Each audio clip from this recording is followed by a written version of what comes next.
All right, everyone. Um, Welcome back. I know it's been a few days since I posted anything or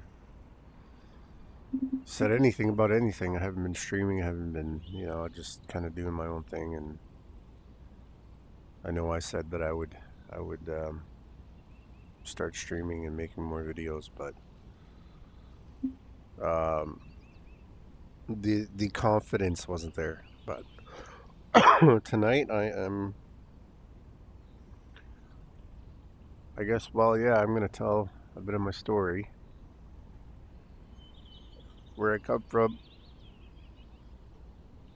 to where I am to where I am now and why I'm doing what I'm doing. Um, so I was born in Prince Albert, Saskatchewan, um, in 1983. Yeah, I'm old, but yeah, I was and I lived there until I was about 4 years old, 4 or 5, and then my family and I moved to Saskatoon, and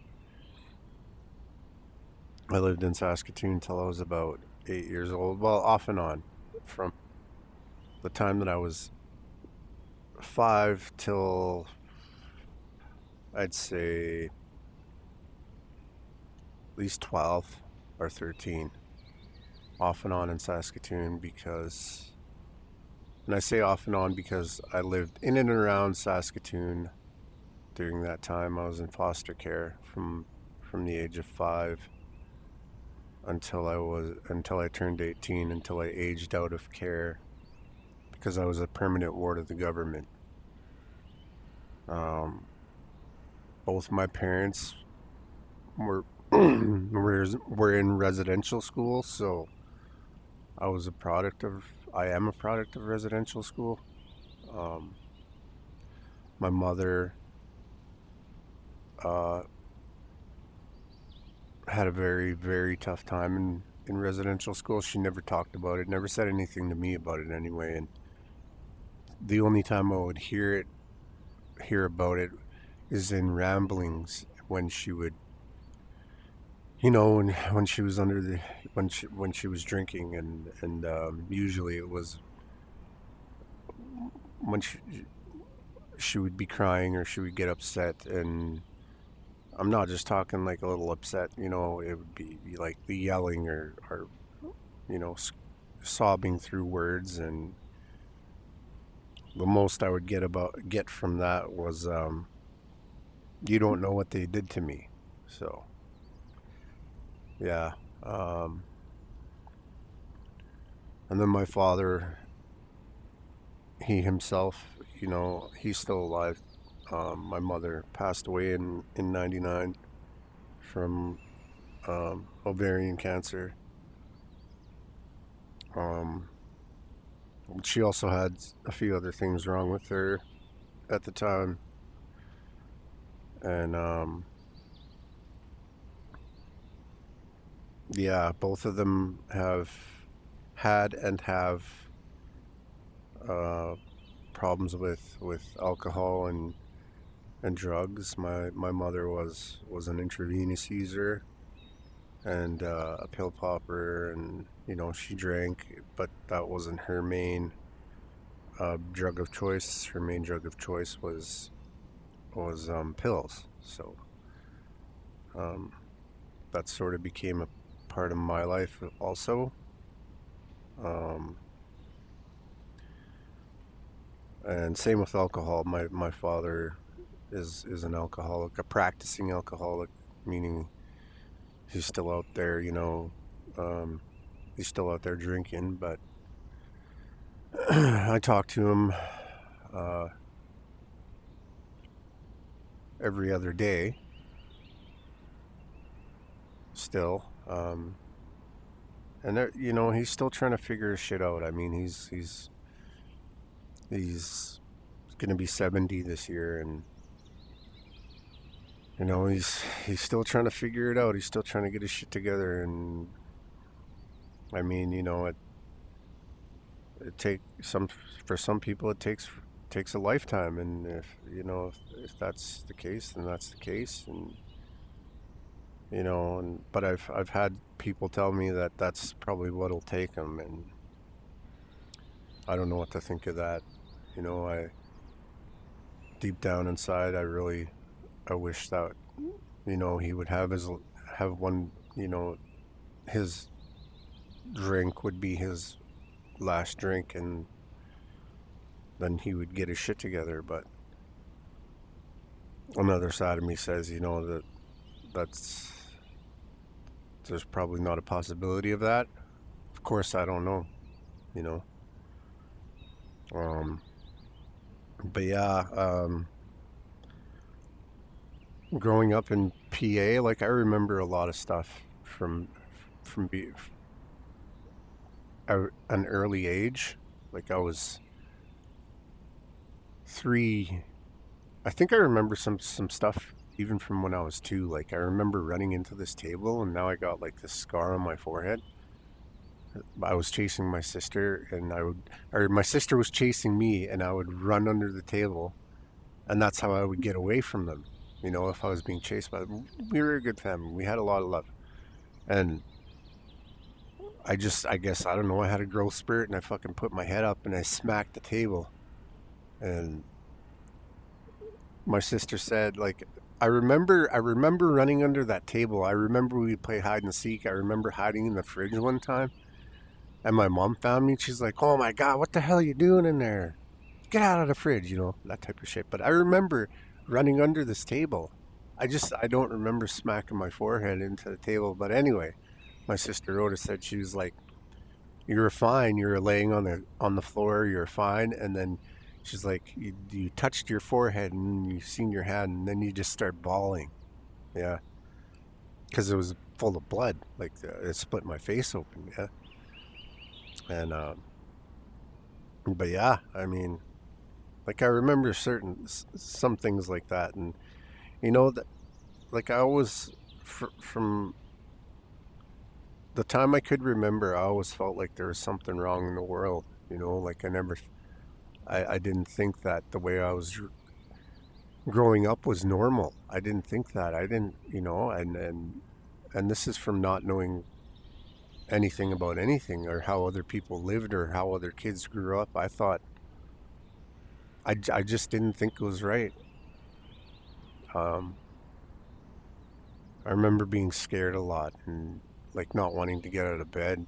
And because of that, I started becoming a bedwetter. Um, sorry about this. One sec. Sorry about that. So I started wetting the bed because I was scared to get out of the bed. And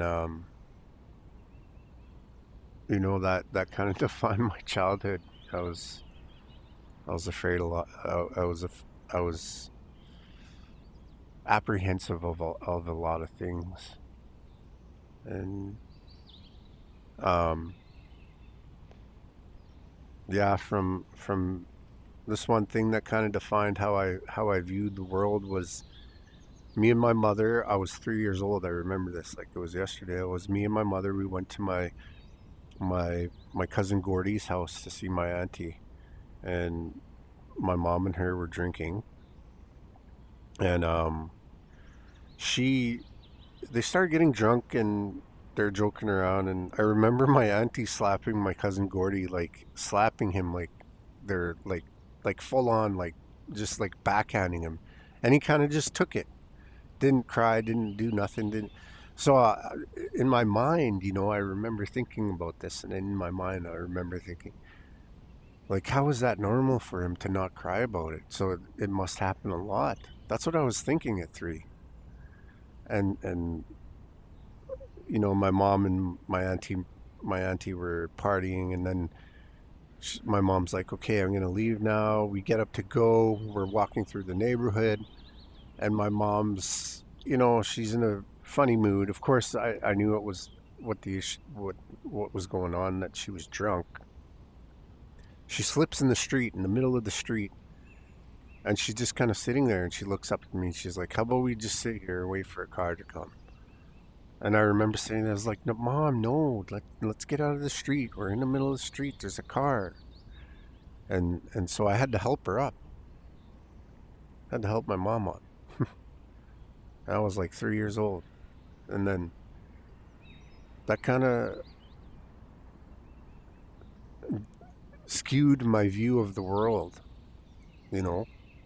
It's like, does everybody have problems and they just think they're fucking normal? Like, that wasn't normal. That wasn't normal. Like, it wasn't normal for me to be raising adults, but that's what I did. I mean, I had to fucking make sure my parents didn't choke on their own vomit, and I had to make sure that they would get up to feed us and shit. And yeah, I don't know. It was a lot of shit. But we moved to, and in between there, some other things happened. My dad took off with me one time, and we were gone for 2 months, and ended up where he's from, which is in Alberta, and then we went back, and my sister Rhoda was telling me, she's like, "Yeah, you guys got back, and your diaper was all shitty," and but it is what it is. But um, yeah, so up until we lived in PA up until I was about 4.5, and then we moved to Saskatoon, and that's kind of where I would learn even more about the world and how messed up people are, and I would learn about the Bible there. And I remember going to church and going to Sunday school and getting my first little blue Bible from my dad, and that, like, I took that thing everywhere. I remember this, and at that time, that's my dad, my mother, my father's, you know, started having even bigger problems, and then one day my dad was just gone, and that's kind of how it went. He would come and go every couple of years, and that's what I expected of him. I didn't think anything of it. I would see kids with their fathers at school, and it didn't bother me in any way. I don't know. I didn't think two ways about it. I I would wonder where he was. I remember that. I remember, coming up and being like, I wonder where my dad's at. And then my mom would say shit like, "Oh, he's probably in jail," which was more often not the case. Yeah, he went to jail a lot. Um, I think he told me altogether he's done like 12 years. I think 8 or 12 years, something like that. Anyway, um, so yeah, I in Saskatoon, and you know, seeing everything I was seeing at that age, and just kind of going with the flow and trying to make sense of myself. And then I went into foster care. And then that changed how I seen the world, and kind of how white people lived. Some like First Nations, and these people, they take care. I don't want to put us all in one box, but like for the most part, especially where I was coming up, not a lot of parents took care of their kids. But then you go into homes where you're actually getting 3 square meals a day, and they're buying you clothes with money that they should be spending on you, and that was new to me, and that kind of confused me. But at the same time, I was like, yeah, this feels normal, this feels right. But these aren't my parents. I don't know these people. I always wanted to be with my mom. I know that, and so whatever, any chance I would get, I would always run away. This was a continuing thing for me in my young age. I was always running. It didn't it didn't matter how good the home was, how nice that people were to me. Like this one family in particular, they treated me like I was theirs. and I remember when my mom finally regained custody of me, the mom there, she like started crying, and one day it's just out of nowhere, like I was coming out of the bathroom, I think, and she's in the kitchen crying, and I'm like, what are you crying for? And then she like tries to pull her shit together, and she looks at me and she's like, oh, your mom got custody of you again. And then I don't know, I guess I started crying a little bit too, but it was, I don't know if it was for because I was happy about it or because I was sad I was leaving this home, but I just, it was what it was, and I just remember these families were really nice to me. Some of them, oh fuck, man, like I don't know. I there's just some things you don't talk about, and some of the shit that went down, I just don't I just don't talk about. And so others, like, I was in this one home where their fucking son was just a nightmare to me, man. He would beat me up whenever he got the chance, and he was like 2 feet taller than me, and just this big fucking six. He was 6'2" by the time he was 12, and of course, I'm fucking like 10, 11, and so any chance he got, he would throw his fucking height and bullshit at me. And so like this is where I started fighting, and this is where I learned to fight, was taking down fucking this big huge fucking bozo. And like I knew how to, like, eventually I learned how to take him down. And I took him down good, man. I would punch him in his solar plexus. I would kick his fucking knees out. I would kick him in the dick. Yeah. So this is like, anyway, that's neither here nor there. But yeah, like that's gotta how my childhood went up until the time I was 12. And then I ran away from this really good home. They put me in the best home ever. Like, this family took me everywhere. They bought me everything. I had everything I needed. And they went to New Zealand, and because I'm First Nations, they couldn't get a passport for me, so I couldn't go with them to New Zealand. And so they left me with one of their family friends for a week. The first day I was there, like not even 2 hours later, I jetted, I bolted, man. And because I was in Saskatoon, that's where my mom is, I ran right to my mom's. And from that point on, the social workers, in particular in Saskatoon, are like, we're not putting him in any more homes because he's just going to run. He's costing us too much money, and that's what, yeah. So that's kind of how that went, and so I stayed with my mom, and yeah, I learned some more shit about the world, like, you know, about how serious it can get, and how messed up people are. And I learned some stuff about my mom that, like, she she had some really bad trauma, and like, there's a few times that I had to stop her from killing herself, and that kind of became my reality. But I, still on the inside of me, and this is me thinking about it today, still to this day, I remember like loving where I was at, because I was like with my mom, even though it was like fucked up. I was home, right? And that's how I felt. And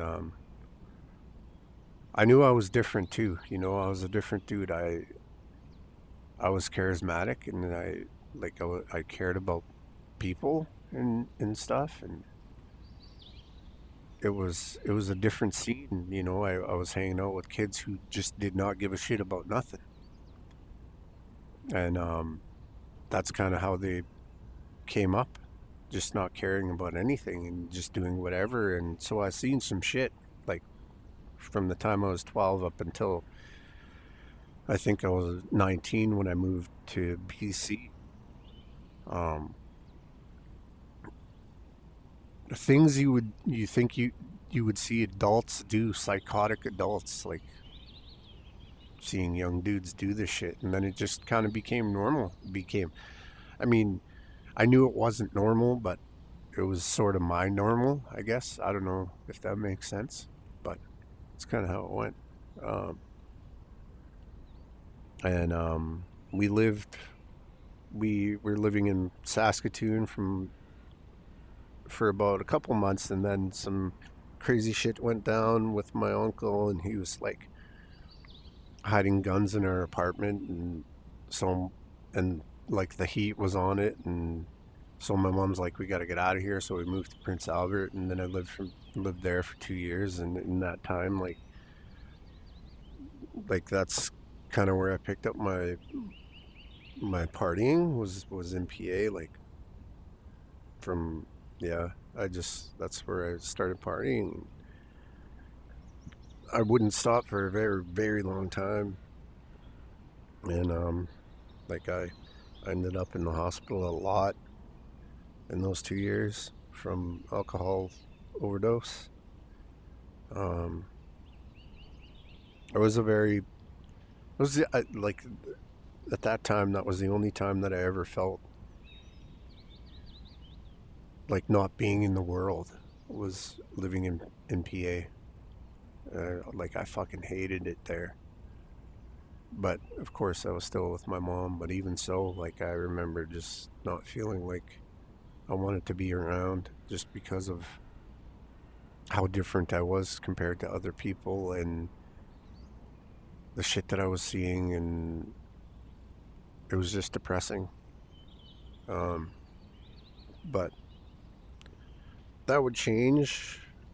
Like some shit went down, and it was over a chick, of course, and um, I ended up getting stabbed with an ice pick, and like after that, like them dudes kind of got roasted for it, and so roasted meaning like they got picked up and they knew other people and those people knew people, and so some other shit was going on behind the scenes, and then it came to a point where it was like they were gonna take my mom and I out and shit, and so we had to leave PA, which I was so fucking thankful for. I fucking hated it there anyway.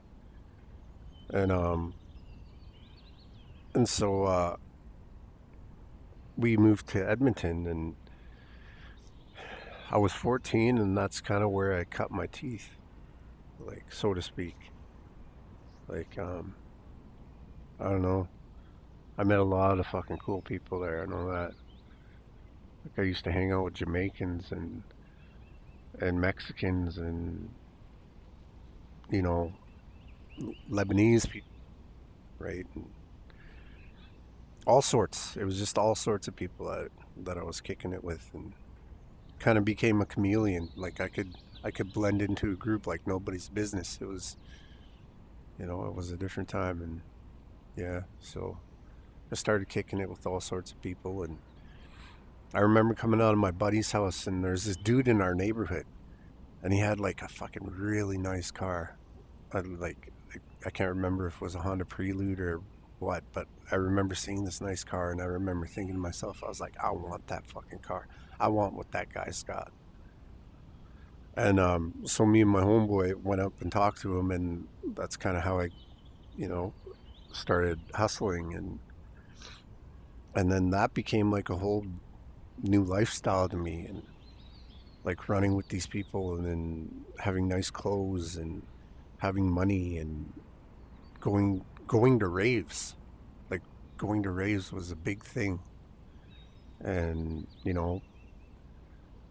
it was just another time and place for me, and that's kind of where I started getting angry. I was really young, so I started, and I was 14, so I started getting angry, and I was sort of just fucking mad at the world, and I thought like this, all the shit that I've been through, this fucking world owes me something, right? And so I kind of became heartless and uncaring, and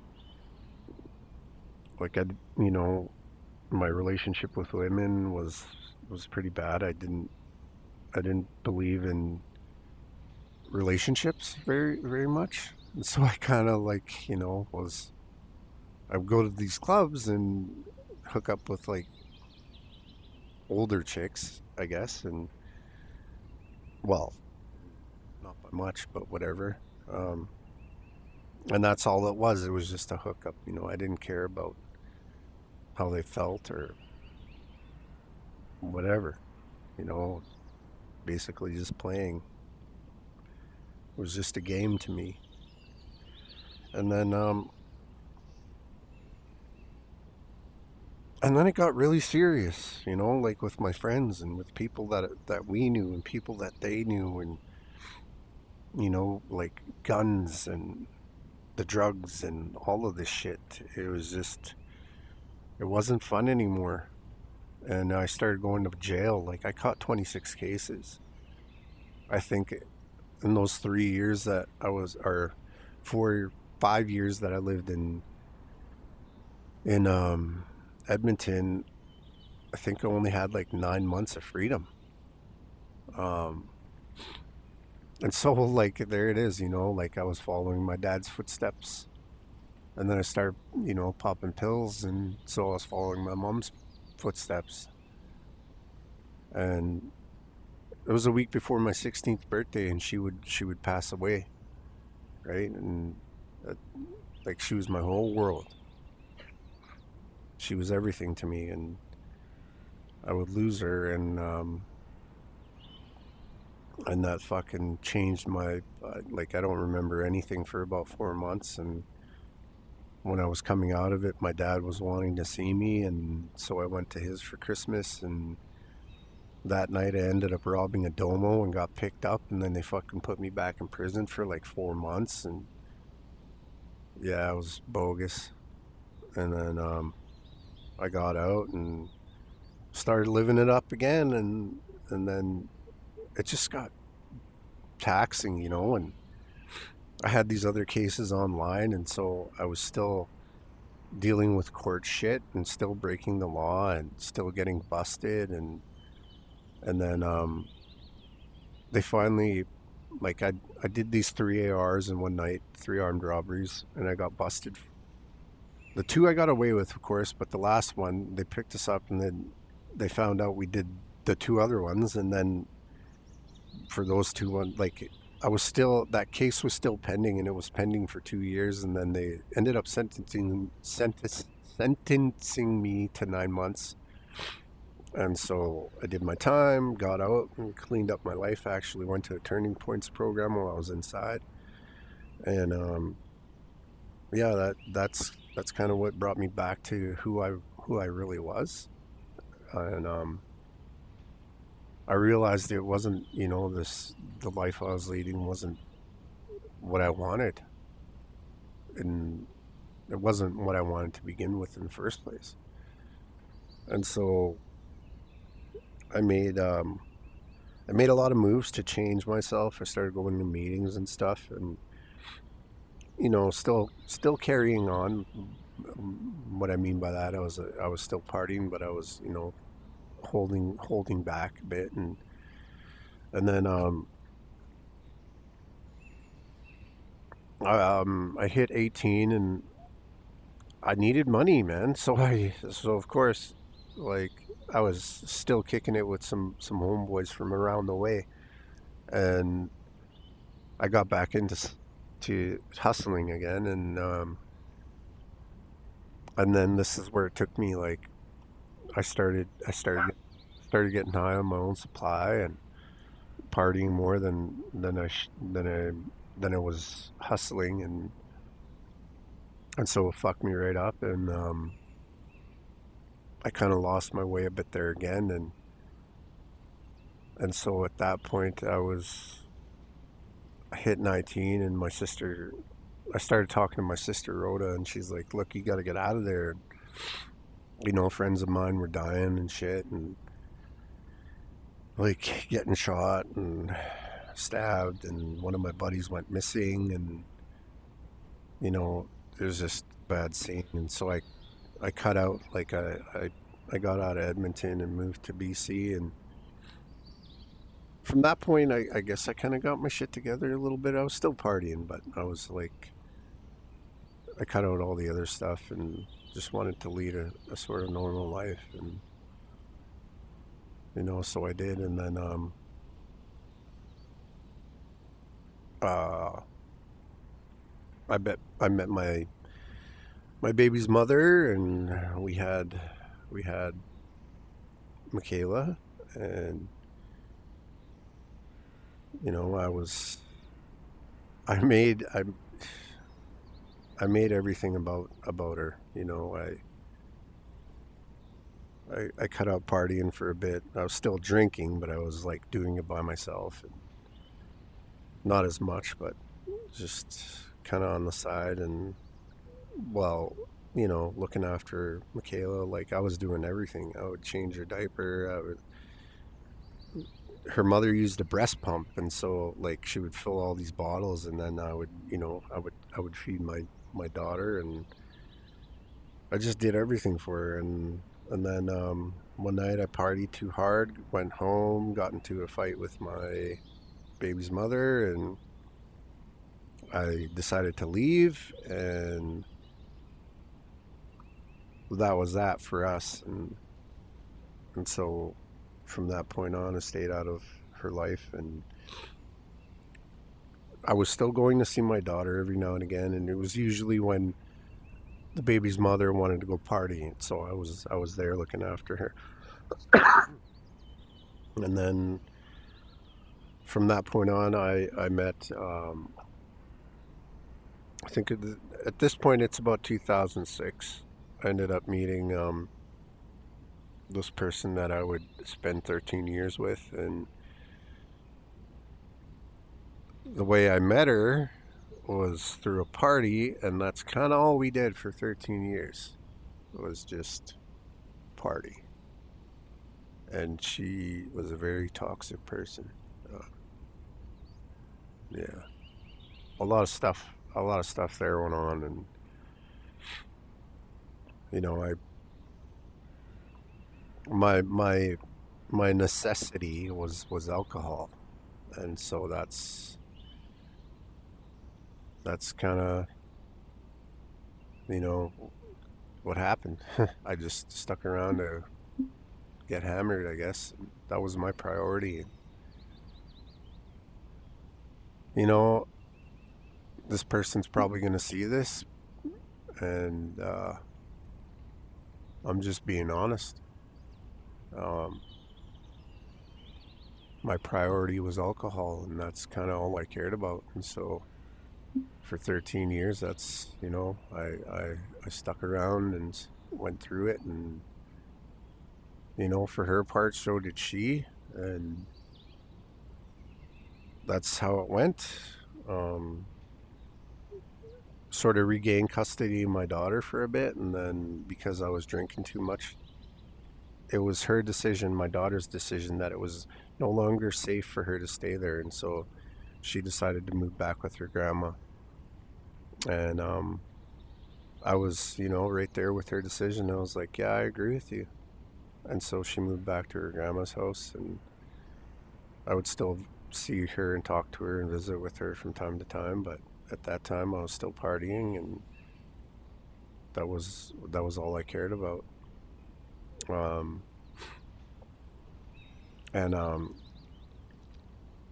and then I started going to meetings again. It was usually, and for the most part, it was just to get away from res. Like, I wanted to get out of where I was, right? And so I just started going to meetings with one of the guys from the reserve, and I started getting the message back, about about sobriety, and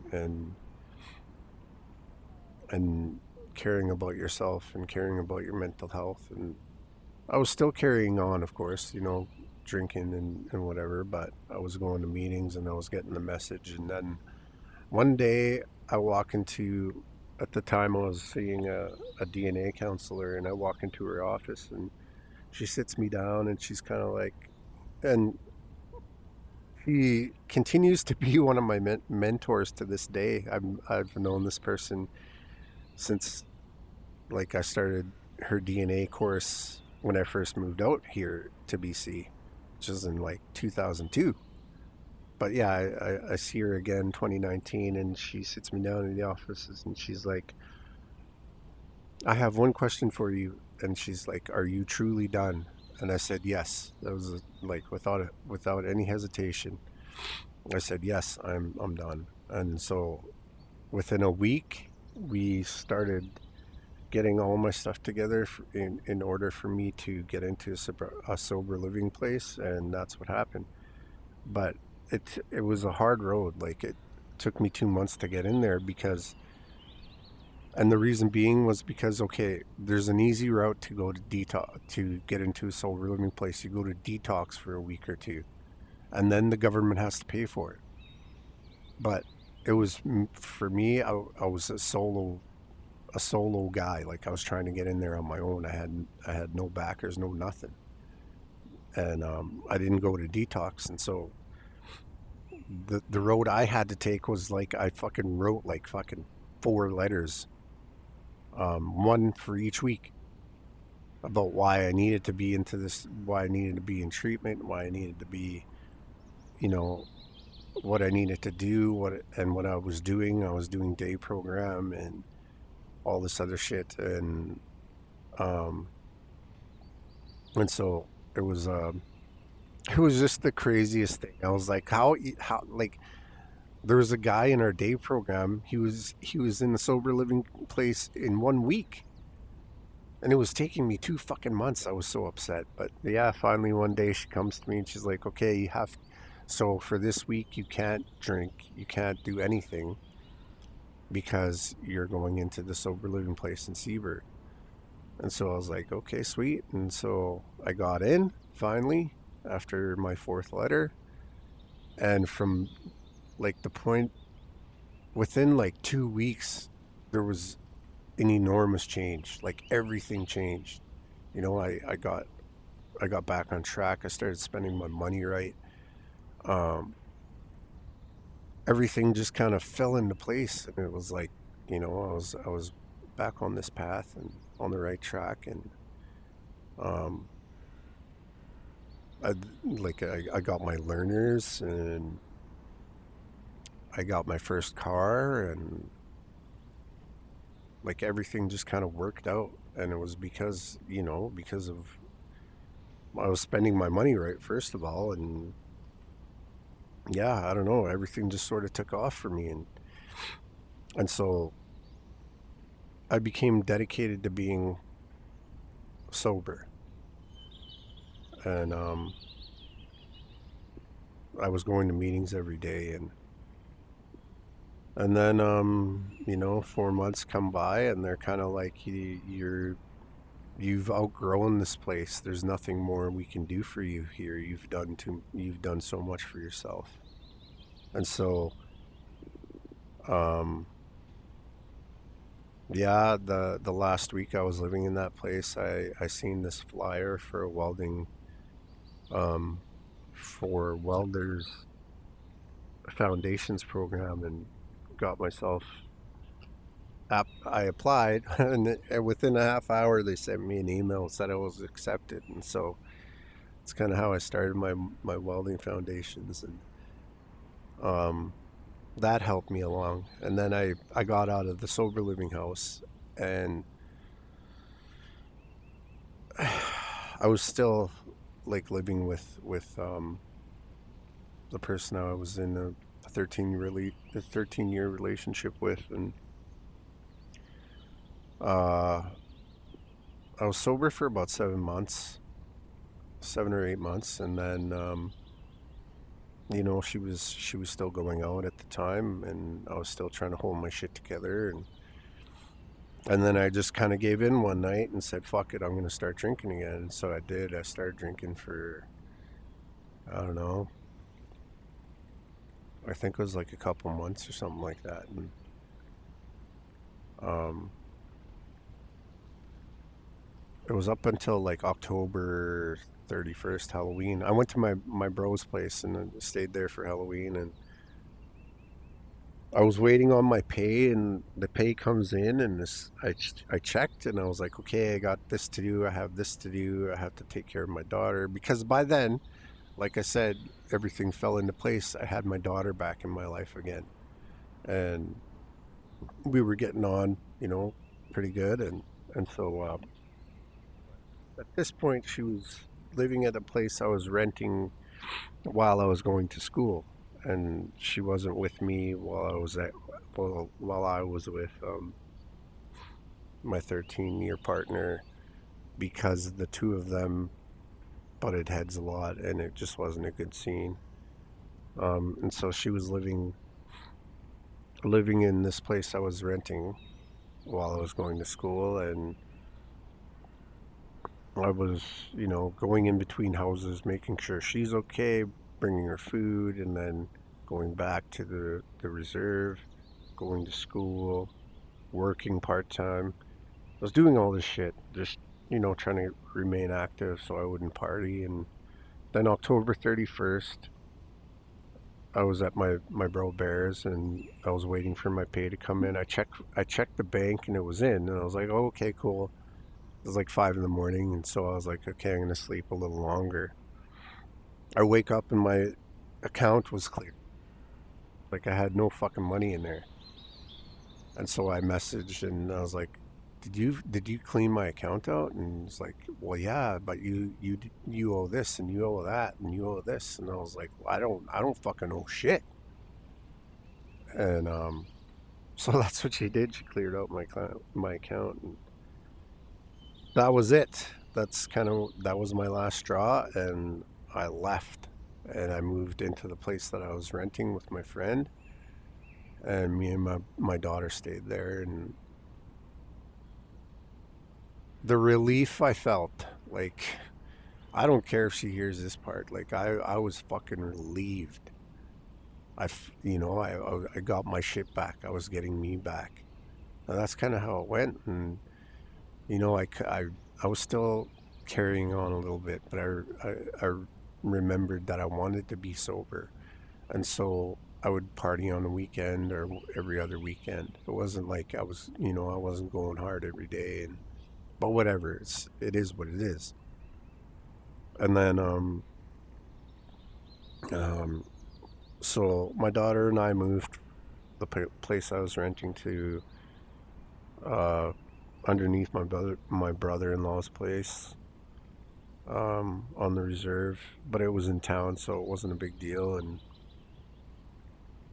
I don't know, even being there was like, I was still kind of carrying on. And at that point, my daughter started having these really bad episodes, and it was like, it would look like an epileptic seizure, but it wasn't. It was a depressive disorder. Um, there's another name, depressive disorder and conversion disorder. And so she would have these really bad episodes, and she was also dealing with BPD, and or I keep saying he um, goes by Mark now. Um, but yeah, he would have these episodes, and so we spent a lot of time at the hospital. Um, I was still going to school for welding foundations, and for the first month of January, I think I started sleeping an hour a night. I remember just being completely exhausted, and then um, they ended up putting them in a facility for a bit, just to make sure they were okay. And so I had a week off, and I started partying again. Lost my car, lost my second car this time. Um, the first car got sold by my 13-year partner to her uncle. So I lost my first car, my very first car. Fuck, I love that car. Anyway, um, yeah, it is what it is.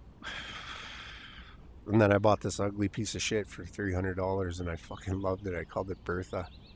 Anyway, um, I lost that car because I passed out in my vehicle with the keys in the ignition, and they like didn't pull me over, but they pulled up beside me. I was passed out in the front seat, and so yeah, they impounded my car, and I lost my license, and then yeah, that's kind of how it went. And because I needed some help, I called my ex partner, and she picked me up, and we partied for a month. Yeah, it was a bad scene. And I got my daughter out of the well, I went to get her out of the place she was in. She was there for about a week, and she was kind of happy we were back, sort of together. And but it was just a facade. I know she did not like her. Um, but yeah, that happened, and we sort of made ends meet, and then a month goes by, and she just kind of started taking off partying on her own. And I wanted to finish school because I had come so far. I remember thinking this. I was like, I need to finish welding foundations.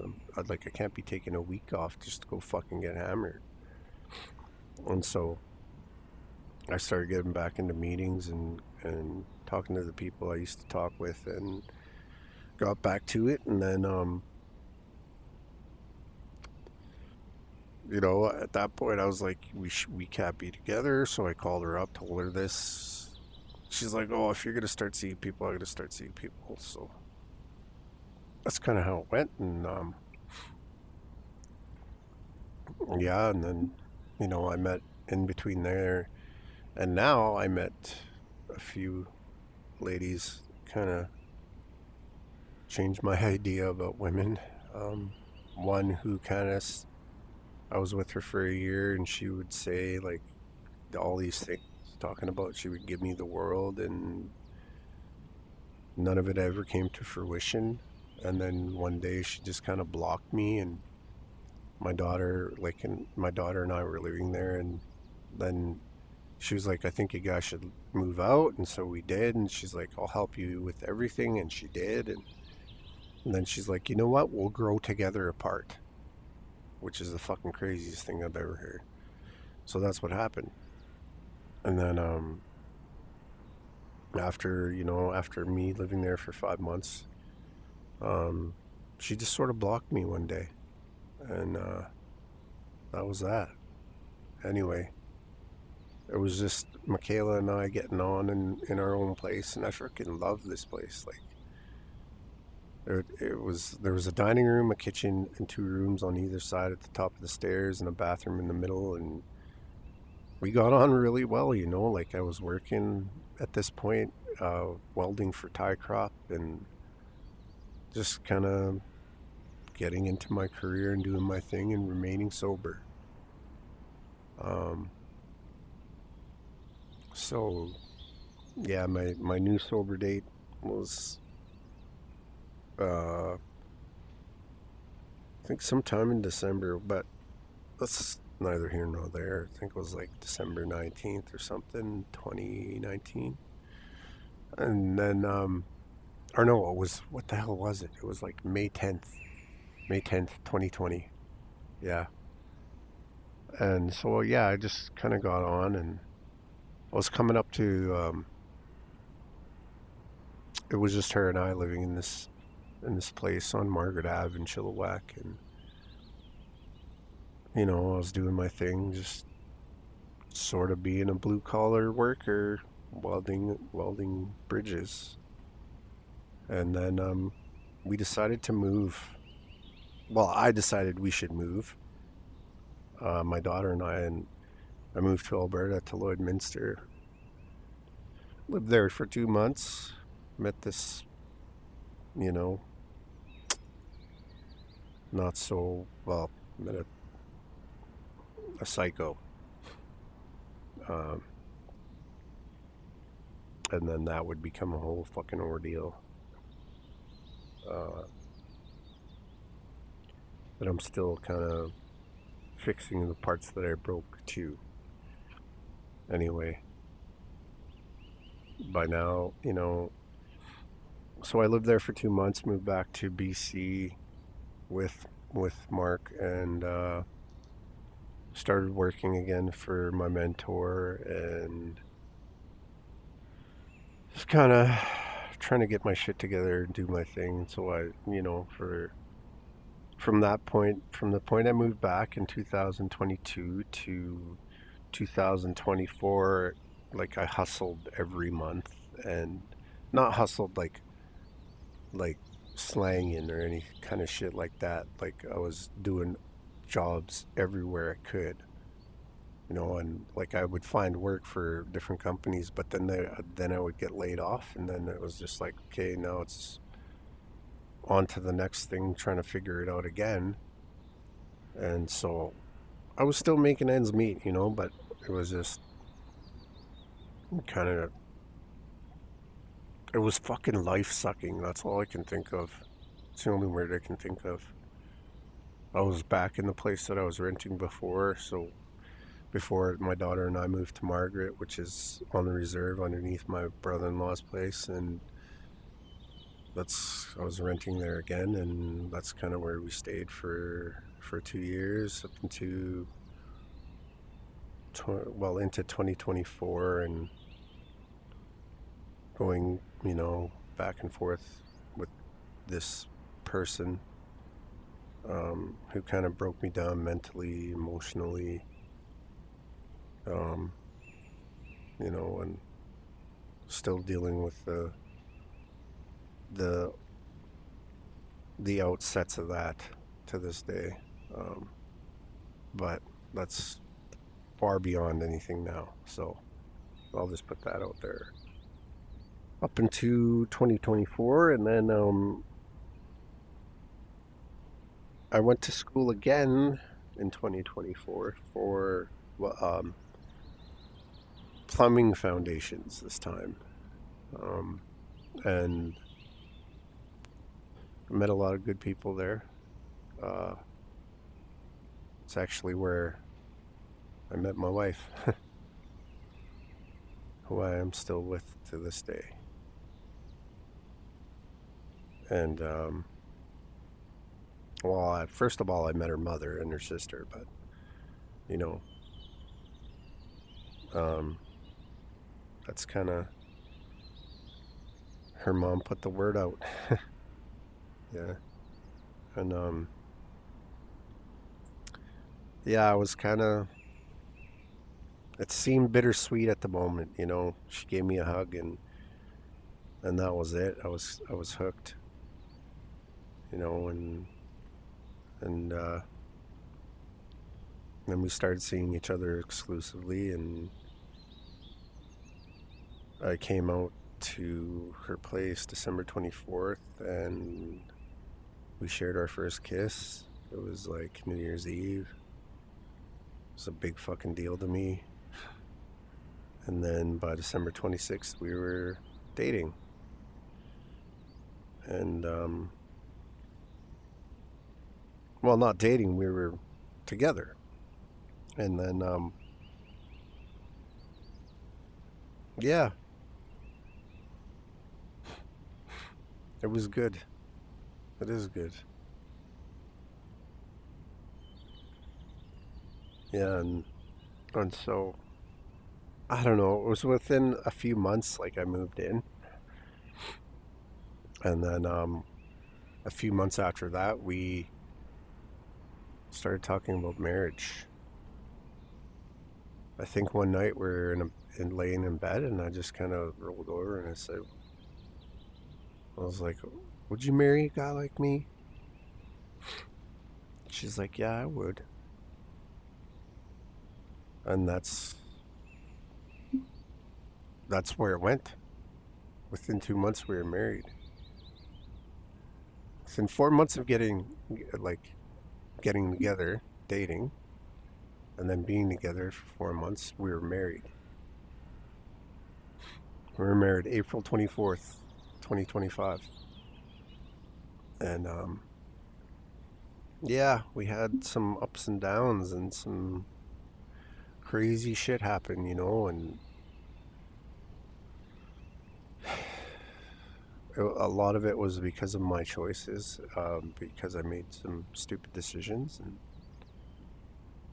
um, we've managed to overcome those things together, and we're still together. Um, I did leave this year, the beginning of this year. I left for 2.5 months, and it was because of another person. Um, that was a bad scene. I still feel, I'm still ashamed of that stuff. Uh, I made bad decisions and bad choices, but we're getting on. We're dealing with it. We're working together, and I make sure I tell her 3, 4 times a day that I love her and how much she means to me. And you know every word I've ever said to her about how I feel about her is genuine.